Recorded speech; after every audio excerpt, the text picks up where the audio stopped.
4 છોકરાઓ એમને પાસે આવીને આની જાણ કરી કે આ લોકો મારી સાથે આવું વર્તાવ કરી રહ્યા છે. આટલું છતાં બદકારોએ પીછો છોડ્યો નહીં અને હજરત ઉપર ત્રીજી વાર પણ હુમલો કર્યો.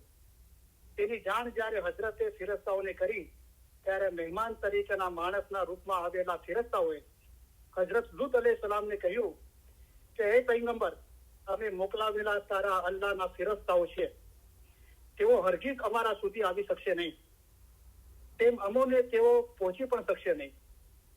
ઉપરાંત અમે ખુદા તરફથી તમને આજની રાતની આવનારી આફતોમાંથી બચાવી લેવા આવ્યા છીએ. એ હકીકતને હજરતે સાંભળી પોતાના ઘરના બારણા બંધ કર્યા અને બદકાર લોકો વિખરાઈ ગયા. તો જયારે ત્રીજી વખત ફરિયાદ થઈ અને ત્રીજી વખતે પણ હુમલો કર્યો એ લોકોએ લુત પૈગંબર પર, અને લુત પૈગંબર જયારે ફિરસ્તાઓ પાસે આવ્યા તો એમણે પોતાની હકીકત જાહેર કરી કે અમે ખૂબસૂરત છોકરાઓ દેખાઈએ છીએ પણ અમે અસલ તારા ખુદા તરફથી મોકલાવેલા ફિરસ્તાઓ છીએ, અને તું ફિકર નહીં કર, જે તારા ગામ પર આજાબ આવવાનો છે એનાથી અમે તને બચાવવા માટે આવ્યા છીએ, અને આ લોકો જે બદફેલી કરવા વાળા છે તારી કોમના અંદર એ અમને હરગીઝ કાંઈ કરી શકશે નહીં. હજરત લુત અલૈહિસ્સલામને ફિરસ્તાઓએ પછી આ મહેમાનોને લુત પૈગંબરે ઘરમાં લઈ લીધા અને દરવાજો બંધ કરી દીધો, અને બહાર જે એમની ઉમ્મતના અંદર જે ખરાબ ઈરાદા સાથે આવ્યા હતા એ લોકો વિખરાઈ ગયા. હજરત લુત અલૈહિસ્સલામને ફિરસ્તાઓએ કહ્યું કે કહેર ઉતારવાનો સમય સવારનો છે, માટે તમે જ્યારે થોડી રાત બાકી રહે એટલે ઘરની બહાર નીકળી ગામ બહાર ચાલ્યા જજો, અને પીઠ ફેરવી પાછળ જોશો નહીં, પણ તમારી ઘરવાળી કે જે બેઈમાન છે તે આઝાબનો ભોગ બનશે. પછી ફિરસ્તાઓએ લુત પૈગંબરને કીધું કે હવે રાત થવાની છે અને જયારે સૂરજ નીકળવાને થોડી વાર હોય સવાર થવાની, પહેલા તમે ગામની બહાર નીકળી જજો અને પાછા વળીને જોજો નહીં, અને લોકો પર આજાબ આવવાનો છે, અને તમારી સ્ત્રી પર પણ આજાબ આવશે કારણ કે એ બી નાફરમાન છે. થોડો સમય માંડ વીત્યો હશે ત્યાં પુનઃ બદફેલ લોકો હજરતના ઘર ઉપર આવી ચડ્યા. બારણાઓ તોડી ફિરસ્તાઓ પ્રત્યે હાથ ઉગામ્યો એટલે ફિરસ્તાઓએ તેમની ઉપર ઇલાહી શબ્દો વાળો છુકારો માર્યો. બસ બદકારોની સુરત શિકલ અસુરત બની ગઈ, અર્થાત નાક કાન બધા ચપટા બની ગયા. જેમ ખુદાવંદ તાલાએ ફરમાયું તેઓએ ખરેખર ઈરાદો કર્યો તેમના મહેમાનો ઉપર અમે તેમની ગુમરાહી દૂર કરવા અને આ ખાડેથી ગુમરાહીના પડદા ખસેડવા તેમના ઉપર આઝાબ નાઝિલ કરી કહ્યું, ચાખો હવે કરતૂકનો બદલો, કે તમારા પર કરતૂક આવી રહી છે એનો બદલો ચાખો. તે કોમની ન તો આંખો કે ન તો નાક રહ્યું, જેથી તેઓ રાડારાડ કરવા લાગ્યા અને કહેવા લાગ્યા કે લૂતે પોતાના ઘરમાં જાદુગરોને લાવી વસાવ્યા છે. વળી બદકારોએ કહ્યું, અમે લૂત તારા મહેમાનોને કહે કે અમારો અંધાપો દૂર કરે તો અમે અમારા બુરા કરતૂકો માટે તોબા કરીએ. બસ હજરત જિબ્રાઈલે પોતાની પાંખ તેમના ચહેરા ઉપર ફેરવી તેમજ તેઓ અસલ સ્થિતિમાં આવી ગયા. તે પછી ફરીને બદકાર લોકોએ ફિરસ્તાઓ ઉપર હાથ ઉચક્યું. તેવા ફરી તેઓ આઝાબમાં ગિરફ્તાર થયા ને પુનર્તોબા કરી મુક્તિ મેળવી, પણ સવાર થતા લૂતના પરોણાઓમાંથી બદલો લેવાનું કહી તેઓ ત્યાંથી વિખરાય શહેરના બધા દરવાજા બંધ કરી દીધા. તો જુઓ ખુદા કેટલો રહેમું રાહીમી છે. આટલા નાપાક કામ કર્યા પછી પણ અહીંયા ઇતિહાસમાં એમ કહેવાય છે કે એમની ગુમરાહી દૂર થાય અને એમની આ કાળેથી ગુમરાહી, ના સમજનો, ના ફરમાનીનો, બદફેલીનો પડદો હટે એ માટે ખુદાએ શરૂઆતના અંદર શું આજાબ કર્યો કે જ્યારે હજરત લુત નબીના કોમના અંદર જે બદફેલી વાળા હતા એમને જયારે ફિરસ્તાઓ પર હાથ ઉપાડવા ગયા તો એમને ખુદાનું નામ લઈને ફૂંક મારી, તો એ લોકોના આંખો અને નાક ને બધું ચપટું થઈ ગયું અને તેઓ બહુ કદરૂપા દેખાવા લાગ્યા, અને તેઓ આંખો આગળ અંધારું આવી ગયું. તો એ લોકો તોબા કરવા લાગ્યા કે અમને પહેલા હતા એવા છરી દો તો અમે અમારા ગુનાની તોબા કરીએ. તો તેમને પાછી આંખો અને નાક ને બધું બરાબર થઈ ગયું. તેમ છતાં જયારે એમની પાછી સારી હાલતમાં આવ્યા તો પાછો એમણે હજરત લુત અને ફિરસ્તાઓની બેઅદબી કરવા લાગ્યા. પાછી એમની હાલત થઈ, પાછી એમણે તોબા કરી તો ખુદાએ પાછા એમના સારા બનાવ્યા. પણ પાછા સારા બનાવ્યા ત્યારે શું કીધું કે અમે તમને અને તમારા મહેમાનોને છોડવાના નથી એમ કરીને પછી શહેરના બહાર જવાના બધા દરવાજા એ લોકો બંધ કરીને ત્યાંથી વિખરાઈ ગયા. બદકોરોના બદલાની હકીકતથી હજરત લુત અલૈહિસ્સલામે અલ્લાહની મદદ માંગી. જે બાદ હજરત જિબ્રાઈલ અમીને હજરતને કહ્યું કે તમે તમારા કુટુંબ, કબીલા તથા ઈમાનદાર લોકોને સાથે લઈ સૂર્યોદય થતા તરત જ શહેર બહાર નીકળી જવું. તે દરમિયાન જે કોઈ બહાર નીકળ્યા નહીં હોય તેમનો નાશ કરવામાં આવશે. તેથી હજરત લુત અલૈહિસ્સલામે મજકૂર ખબર શહેરમાં ફેલાવી, પણ જે લોકો હજરતની ચેતવણીને માત્ર દંભ કે ખોટી સમજી શહેરમાં રહ્યા તેઓનો નાશ થયો. કલામે શરીફના સદુમના લોકોને અઝાબ થવાનું વર્ણન છે, જેનો સાર એ છે કે સદુમના લોકોને સજા થવા માટેની ત્યાંની પાસેનો જ્વાળામુખી પર્વત ફાટી નીકળ્યો, જેના પરિણામે ધરતીકંપ થયો, તેમજ માટી પથ્થર વગેરેથી ઉડવાથી સિબગઢ સિવાયના ચારો ગામો અદમા, સબુયમ, બાલેખે, અમુરાનો નાશ થયો. અબુલ ફિદાના જણાવ્યા અનુસાર એ 5 ગામોની જુલમે વસ્તી 4 લાખની હતી. તો જયારે લુત નબીએ પોતાની ઉમ્મતના અંદર જે ઈમાનદારો એમને કીધું કે આપણે હવે ગામ છોડીને બહાર જતું રહેવાનું છે, હવે ખુદાનો આઝાબ નાઝિલ થવાનું છે, પણ એમની વાતને જે લોકો કાફરો હતા, બેઈમાનો હતા, બદફેલી વાળા, એ લોકો હસી કાઢી અને માન્યા નહીં. તો પછી એ લોકો પર ખુદાનો આઝાબ નાઝિલ થયો, ધરતીકંપ થયો અને બધા લોકો જમીનના અંદર ગરક થઈ ગયા. શીબગઢના લોકો લુત અલૈહિસ્સલામનો ધર્મબોધ માન્યો રાખ્યો હોય અને ઈમાન લાવ્યા હોવાથી તેઓ આઝાબમાંથી બચી ગયા. સુરત અલ તહરીરના જણાવ્યા પ્રમાણે હજરત લુત અલૈહિસ્સલામની ઘરવાળીએ હુકમનો અનાદર કરવાથી તેને સજા થઈ. હુકમ એવો હતો કે કોઈએ પાછળ રહેવું નહીં, પણ તેની પાછળ રહેવાથી તે નિમકનો સ્તંભ બની ગઈ. તે બેઈમાન હતી. હુકમ અનુસાર હજરત લુત અલૈહિસ્સલામને ગામ બહાર નીકળી જવાનું હતું. જ્યારે બદકારોએ શહેરના તમામ દરવાજા બંધ કરી દીધા હતા તેની જાણ હજરતે ફિરસ્તાઓને કરી, ત્યારે હજરત ઇબ્રાહીમ અમીને તે સૌને હજરત ઇબ્રાહીમ ખલીલુલ્લાહના ઘર સુધી પહોંચાડી દીધા, જેમને હજરત ઇબ્રાહીમને ઘણા જ આવકાર સાથે પોતાને ત્યાં રાખ્યા.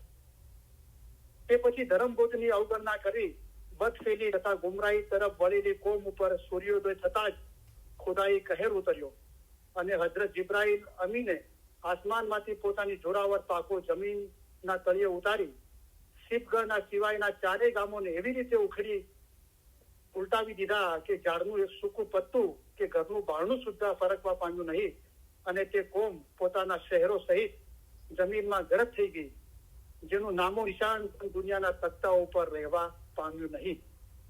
એ રીતે એ શહેરો અને લોકોનો નાશ થયા પછી હજરત લુત અલૈહિસ્સલામે ઝોર નામના ગામમાં જે વસવાટ કરી. તો અહીંયા આપણે આ જે સવાલ હતો એના સંદર્ભના અંદર આપણે મૌલાના ફરમાનો બી જોયા અને કુરાન પાકની આયતો જોઈ અને આપણે ઇતિહાસ બી જોયો. તો જે સવાલ હતો, અને હજુ બીજા ઘણા સવાલો છે, તો ઇન્શાઅલ્લાહ હર શુક્રવારે એના જવાબ આપવાની કોશિશ કરવામાં આવશે. તો જે સવાલો એ હતા કે આ જે એલજીબીટી એટલે કે હોમોસેક્સ્યુઆલિટી છે, સજાતીય સંબંધ, એના માટે તમારે શું કહેવું છે? તો આપણે કોઈ બી સવાલના જવાબ માટે આપણે એક તર્કનો ઉપયોગ બી કરવાનું કીધું છે, જે ખુદાબી નૂર મૌલાના શાહ કરીમ હાજરી ઇમામને કીધું કે તમે જીવનના દરેક ક્ષેત્રના અંદર તર્કને, લોજિકને અનુસરો, પણ એનો મતલબ એમ નથી કે તમે તમારું ઈમાન જતું કરો. તો આપણું ઈમાન તો ફરમાન પર હોવું જોઈએ, ઇલમ જ્ઞાન પર, આપણા મذહબનું ઇલમ છે એના પર, એને ધ્યાનમાં રાખીને આપણે તર્ક બી કરવાનું કીધું છે. તો લોજિકલી તર્ક એ છે કે ખુદાએ સૃષ્ટિ બનાવી છે તો સ્ત્રી પુરુષ બંને બનાવ્યા છે. એ રીતે ખુદા પોતાની સૃષ્ટિ ચલાવવા માંગે છે, નહીં કે ખુદાએ ફક્ત પુરુષો બનાવ્યા છે અને ફક્ત સ્ત્રીઓ બનાવી છે. તો હવે જે આપણે આખું જે વાઇડ હતું એનું શોર્ટના અંદર 1-2 મિનિટ આપણે જિકર કરીએ. બીજું એ કે તો નિકાહ પડીને સ્ત્રી પુરુષના સંબંધ હોવા જોઈએ, નહીં કે પુરુષ પુરુષ સાથે સંબંધ રાખે, સ્ત્રી સ્ત્રી સાથે સંબંધ રાખે. હવે ઘણાઓની દલીલ એ છે કે જે લોકો બચપનથી જ એવા છે કે અમુક ઉંમર થાય છે અને જે હોર્મોન્સનું ચેન્જિંગ આવે છે એના અંદર છોકરો તરીકે જન્મ્યો હોય અને એને છોકરાનું ફીલ થતું નથી કે હું છોકરી છું, એવું ફીલ થાય છે, અને છોકરીને એવું ફીલ થાય કે હું છોકરો છું. તો એ શું છે કે પોતાના કર્મના હિસાબે જન્મ છે, અને ફરમાનથી સાબિત છે કે દરેક ઇન્સાન આ દુનિયામાં કર્જ લઈને જન્મે છે.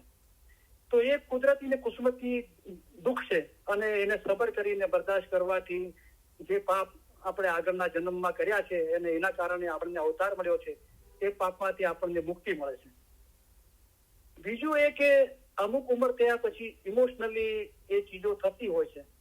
તો શું કે અગર આપણે ધર્મમાં માનતા હોઈએ અને આપણે આપણા મધ્યમનું ધર્મ જ્ઞાન હોય અને આપણા બુજુર્ગોની સાચી સલાહ પ્રમાણે આપણે ચાલીએ તો આપણને સારા નરસાની સમજણ આવે છે. બીજું, ઘણા લોકો સહેવતના કારણે, કામ વાસનાના કારણે આ ચીજોનો શિકાર બનતા હોય છે. તો દરેક ચીજો, દરેક સ્ટેજના અંદર આ ચીજ આપણા મધ્ય પ્રમાણે હરામ છે. તો એના કહી શકે એટલો જવાબ આપવામાં આવ્યો છે. પણ શું છે કે દુનિયા, સમાજ, કુટુંબ, પરિવારના અંદર કોઈ પણ ચીજ આપણને બી મૌલાએ ફરમાવ્યું છે કે અમારા દાદાશ્રી ફરમાવતા હતા, અમે પણ ફરમાવી છે કે ઘોડાને પાણી સુધી લઈ જઈ શકાય છે પણ તેને જબરદસ્તી પાણી પીવડાવી શકાતું નથી. તો કોઈ પણ ચીજને આપણે જબરદસ્તી એપ્લાય કરી શકતા નથી, રાઈટ? આપણે કોઈને પ્યાર મોહબ્બતથી નસીહત કરીને આપણા દિલના અંદર, અને દરેક દિલના અંદર, કોઈ નાસ્તિક હોય કે આસ્તિક, દરેક દિલના અંદર ખુદાનો નૂરનો દીવો છે. એ ચોક્કસ સારા નરસાની સમજણ આપણને આપે છે. બીજું, આપણે મજહબમાં માનતા હોઈએ તો આપણા મજહબની ઇલમ જ્ઞાનની કિતાબોના અંદર એનાથી આપણને નસીહત મળે છે. અગર આપણે આપણા દિલના અંદર ખુદાનો નૂરનો દીવો એ નથી સમજી શકતા, એની નસીહત, આપણે ઇલમ જ્ઞાનની કિતાબોનો આશરો નથી લેતા, તો જે મજહબમાં અંદર આલિમો છે, જે લોકો આ ચીજને જાણે છે, વધારે સારી રીતે જાણે છે, એ આપણને ઇલમ જ્ઞાનથી આ ચીજો સમજાવી શકે છે. તો આપણે એનો આશરો લેવો જોઈએ. તો અલ્હમ્દુલિલ્લાહ, મને માફ કરજો કે આ સવાલ હતો એટલે મારે એનો જવાબ આપવો જરૂરી હતો. અને આપણે બી જોયું છે કે દુનિયાના ખુદાવી નૂર મૌલાના શાહ કરીમે હાજરીમાં અમે ફરમાવ્યું છે કે દુનિયાના સંજોગો બદલાતા રહે છે, તેમ નવા નવા કોયડાઓ ઉભા થાય છે, બરાબર? તો આ બી એક સંજોગો પ્રમાણેનો નવો કોયડો છે, બરાબર? તો શુક્ર અલ્હમ્દુલિલ્લાહ. પણ આ જે સવાલો છે એના આપણે જવાબો આપીએ છીએ, પણ જે રૂહાની ઇલમ છે અને આપણને મૌલા પોતાના નૂરમાં એક કરવા માંગે છે, એનો જે આસાન રસ્તો બતાવ્યો છે, એના માટે આપણે ઓલવેઝ ઇલમ મિજાદની શરૂઆતના અંદર જે પ્રસ્તાવના વાંચીએ છીએ, એના અંદર જે ફરમાન જ્ઞાન છે અને છેલ્લે જે પૂર્ણાહુતિ વાંચીએ છીએ, એના અંદર જે ઇલમ જ્ઞાન છે, એના અંદર એક આસાન રસ્તો, જે મૌલાએ ફરમાવ્યું કે અમે તમને સહેલે રસ્તે પાર ઉતારવા માટે આવે છીએ, ઇલમ વડે પહાડ જેવી મુશ્કેલ બાબત આસાન કરી દેવાય છે, અમે તમારા માટે આસાન મજહબ લાવ્યા છીએ. તો એનો જિકર કરવામાં પ્રસ્તાવના પૂર્ણાહુતિમાં આવ્યો છે. તો આપણે ઓલવેઝ એના પર બરાબર ફોકસ કરીએ અને જમાના પ્રમાણે જે કોયડાઓ અને પ્રશ્નો ઉભા થાય છે એ આપણે મૌલાનો આશરો લઈને, ઇલમ જ્ઞાનનો આશરો લઈને એમાંથી આપણે બચીને રહીએ અને પાક અને સાફ રહીએ. તો શુક્ર અલ્હમ્દુલિલ્લાહ, થેન્ક યુ વેરી મચ. અને હવે આપણે થોડા ફરમાન મુબારકની યાદી આપી, દુઆ આપીને ઇલમની તારીફ પૂરી કરીએ. કોઈને બી કાંઈ પ્રશ્ન હોય તો જરૂર પૂછી શકે છે, ગમે જેવો પ્રશ્ન હોય. તો કોઈ જગ્યાનું કે કોઈ વ્યક્તિનું નામ લેવામાં નહીં આવે. અને તમને એમ લાગતું હોય કે પ્રશ્ન પૂછવાથી તમારા સવાલોનો ઉકેલ આવે છે તો જરૂર પૂછવું જોઈએ. તો હું મૌલા મુર્તઝા અલી ઇબના દરિયા છે અને મૌલાની મહેરબાની થકી હું મારાથી પૂરી કોશિશ કરીશ કે તમારા સવાલોને સમજાવવા માટે અને વધારે સારી રીતે સમજાવવા માટે. સોરી, થોડી વધારે થઈ ગઈ છે, 38 મિનિટ, બીજી 8 મિનિટ થશે તો લગભગ 4:45 થઈ જશે. તો રોજ કરતા 15 મિનિટ વધારે થશે. તો કોઈને જવું હોય તો જોઈ શકે છે, કોઈને રોકાવું હોય તો ફરમાન મુબારકની યાદી સાંભળીને દુઆ લઈને જાય. તો કોઈ એવું ના કરે કે જબરદસ્તી ના વાપરે કે પોતાને કે ઘરમાં બીજા લોકોને તકલીફ પડે. અને હું માફી માંગુ છું કે મેં 15 મિનિટ આજે વધારે તમારી લીધી. तुम हमें बहुत प्यारे लगते हो, आपको हम हमारे अजीज समझते हैं, ये सब इश्क आपके ख्याल और मोहब्बत के लिए है. हम आपकी ओर से इश्क चाहते हैं, इसलिए आपको अच्छा रास्ता दिखाते हैं. जिस तरह माँ बाप अपने बच्चों का हाथ पकड़कर चलाते हैं, इसी तरह हम आपको चलाते हैं. देखो इतना बड़ा समंदर है, उसमें पहाड़ और बड़े बड़े जानवर हैं. इन तमाम से गुजर कर हम यहाँ आए हैं, वो किसी और चीज के लिए नहीं बल्कि खास हमारे मोमिन के लिए आए हैं. हम यहाँ पर आए हैं, वो आपके जीव के छुटकारे के लिए आए हैं. हम तुम्हारे सारे काम करने के लिए आए हैं. हम आपको आसान रास्ते से पार उतारने के लिए आए हैं. हम आपके लिए आसान मजहब लेकर आए हैं. इलम से पहाड़ जैसी मुश्किल बातें आसान की जाती हैं. हमारा दिल चाहता है कि हम हमेशा तुम्हारे पास रहे. जाहिर की जुदाई बहुत सख्त है, लेकिन अल्हम्दुलिल्लाह बातों में हम और आप जुदा नहीं है, बातों में हम हमेशा आपके पास है, हम और आप एक है, हमेशा हम और आप जुदा नहीं है। आप हमारे मुरीद, हमारी हकीकी औलाद की तरह हो। मुरीद और मुर्शीद के दरमियान कोई भी जुदाई नहीं है। मोमिन और मुर्शीद कभी भी जुदा नहीं है, वो हमेशा एक ही है। इस तरह दिल हमेशा मजबूत करके एक दिल रखना चाहिए। आप हमारा इश्क रखते हो और हम आपका इश्क रखते हैं, इसलिए अब आप में और हम में कोई जुदाई नहीं है। हम हमारे दिल से तुम्हें दुआ करते हैं कि खुदाया इनके दिलों में ऐसी ताकत बख्श के आजाद हो, हकीकती हो, खराबी से दूर भागे, सही रास्ता इख्तियार करे और सीधे रास्ते पर चले। खुदाया इन्हें हकीकती आंखें बख्श। ये दुआ तमाम दुआओं से बढ़कर है। इंशाअल्लाह हमारे फरमान हमेशा दिल में रखना, भूल मत जाना। ऐसा न हो कि जब तक हम जाहिरी में यहाँ हाजिर है तब तक हमारे फरमान पढ़ो और फिर ना पढ़ो, ऐसा नहीं होना चाहिए। जिस तरह गिनान पढ़ते हो इसी तरह हमारे फरमान पढ़ना, जिस तरह गिनान की मायना निकालते हो इसी तरह हमारे फरमान की भी मायना निकालना। हमारे फरमान ही गिनान है। गिनान में, हदीस में, कुरान में है। हम उससे 100 गुना ज्यादा तुम्हें फरमान के जरिए समझाते हैं। अभी जो फरमान फरमाए जाते हैं जिसमें तुम्हारा जीव का छुटकारा हो वो पढ़ो। हमारे मोमिन के लिए एक फरमान ही काफी है। हमारे तशरीफ ले जाने के बाद ऐसा नहीं समझना कि साहिब तशरीफ ले गए। जिस तरह तुम इमाम को हाजिर समझते हो इसी तरह हाजिर समझना। हाजिर इमाम जाहिर में हमेशा हाजिर नहीं बैठते, लेकिन उनको हाजिर समझना चाहिए। हम भी हमेशा तुम्हारे पास बैठे हैं। हम आप सभी को इस तरह देना चाहते हैं कि आप हमारे करीब हैं और हमेशा आप हमारे दिल और ख्यालों में हो। हम दुनिया भर के इस्माइलियों की बुलंदी और तरक्की के लिए हमारी जिंदगी आपको वक्त की है और आपके सभी सुख और कामयाबी के लिए दुआ फरमाते हैं। खाना वदान, खाना वदान। हम दुआ फरमाते हैं कि आप सुखी हो, आप में ताकत हो, आप में इखलास हो, आपके दिलों में ईमानदारी और हलीमी हो और आप सभी में वो रूहानी सुकून हो जो आपको अपनी जिंदगी के दरमियान आपको हिदायत दे, चाहे आपके हालात कैसे भी हो। हम उम्मीद रखते हैं और दुआ फरमाते हैं कि आप हमेशा सुखी रहो, कामयाब हो और सबसे ज्यादा आपके दिल हमेशा नूर, ईमान, हलीमी और खुशी से भरे रहे। खाना वदान, खाना वदान। आज शाम को जब हम तशरीफ ले जाएंगे तब हम चाहेंगे कि आप 2 बातें याद रखना। एक तो ये है कि आप हर एक की याद, हर एक का चेहरा हम हमारे दिल में लेके जाएंगे। दूसरा ये कि आपके लिए हमारा जो प्यार, हमारे लिए प्यार कभी भी हो सके, उससे हमारी जमात के लिए हमारा जो प्यार है वो बहुत ही बुलंद है। और हम चाहते हैं कि आप ये याद रखो कि जब हम तशरीफ ले जाएंगे तब आप हर एक हमारे दिल में, हमारी दुआओं में, हमारे ख्यालों में होंगे। और आपको ये याद रहे कि इमाम आपको ज्यादा चाहते हैं, आप उनको चाह सको उससे बहुत ज्यादा चाहते हैं। और ये इल्म में आपको मजबूत रहना चाहिए। खाना वदान, खाना वदान।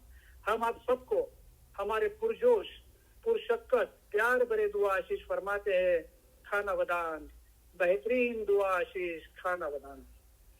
हाज़रीन तमाम इल्म मिल्लत के भाई बहन और दुनिया भर के तमाम इस्माइली भाई बहनों को अली सही अल्लाह मौला मुर्तजा अली सही खुदाविन आलमीन सुखी, सलामत और आबाद रखे।